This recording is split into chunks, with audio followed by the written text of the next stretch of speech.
permeance, inductance, and reluctance. 31. Permeability gives rise to permeance, inductivity to inductance, and reluctivity to reluctance.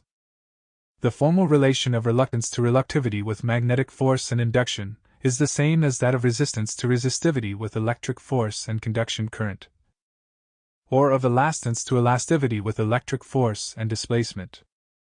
Permeance is the reciprocal of reluctance. In this sense I have used it, though only once or twice. Professor S. P. Thompson has also used the word in this sense in his Cantor lectures with good effect. If we replace our illustrative conductor by an inductor, supporting magnetic induction, and suppose it surrounded by imaginary matter of zero inductivity, and have an impressed gaussage instead of voltage at the terminals, we shall have a flux of induction which will, if the force be weak enough, vary as the force. If H be the gaussage and be the induction entering at the one and leaving at the other terminal, the ratio HB is the reluctance, and the reciprocal B over H is the permeance. The energy stored is half HB equals half brackets B over H n brackets H squared equals half bracket H over B n brackets B squared.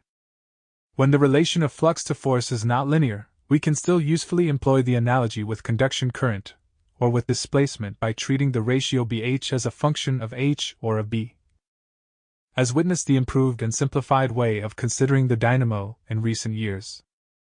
I must, however, wonder at the persistence with which the practitioners have stuck to the lines, as they usually term the flux in question.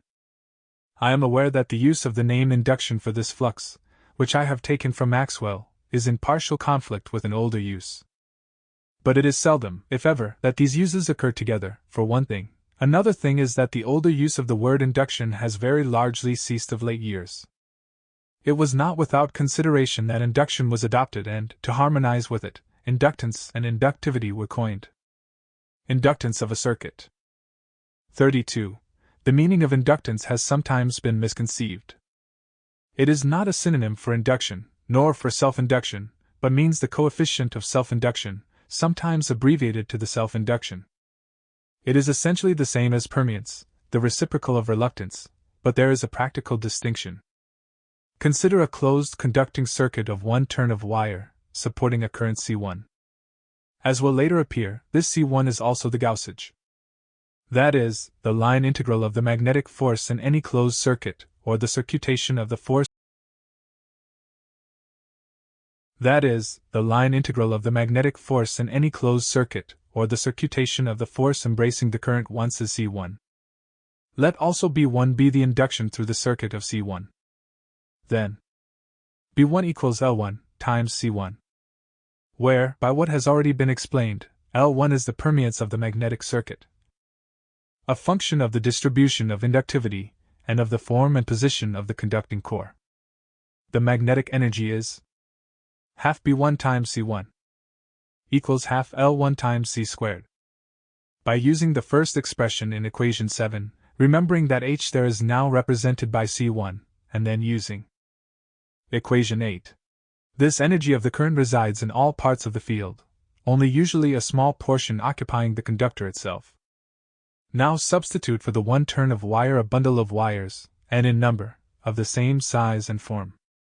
Disregarding small differences due to the want of exact correspondence between the bundle and the one wire, everything will be the same as before if the above C1 means the total current in the bundle. But if the same current be supported by each wire, practical convenience in respect to the external connections of the coil requires us to make the current in each wire the current. Let this be C, so that C1 equals NC. Then we shall have, by 8, B1 equals brackets L1 n end of brackets C. To express the flux of induction, and by 9 and 8a, half B1 C1 equals I brackets L1 time n squared end of brackets times C squared equals half L times C squared. If L equals n squared times L, to express the energy, this L is the inductance of the coil. It is n squared times the permeance of the magnetic circuit. Again, regarding the coil as a single circuit, B1 times n is the induction through it, that is, B1 through each winding. Calling this total B, we have, by equation 8a, B equals B1 time n equals L1 times n squared times C equals LC, which harmonizes properly with The difference between inductance and permeance, therefore, merely depends upon the different way of reckoning the current in the coil. With one winding only, they are identical. I should here observe that I am employing at present rational units.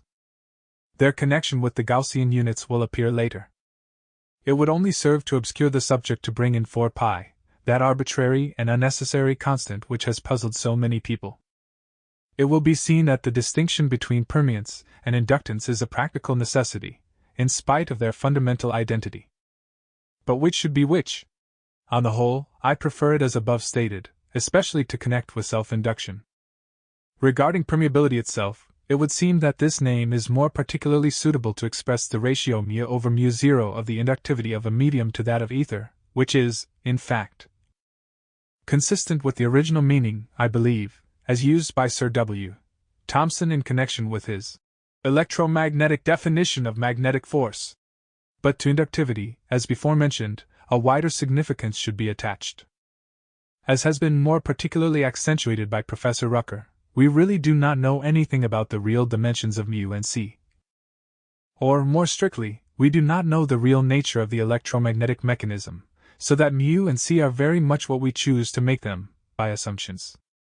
The two principal systems are the so-called electrostatic, in which c equals 1 in ether, and the electromagnetic, in which mu equals 1 in ether. But with these specialties we have no further concern at present.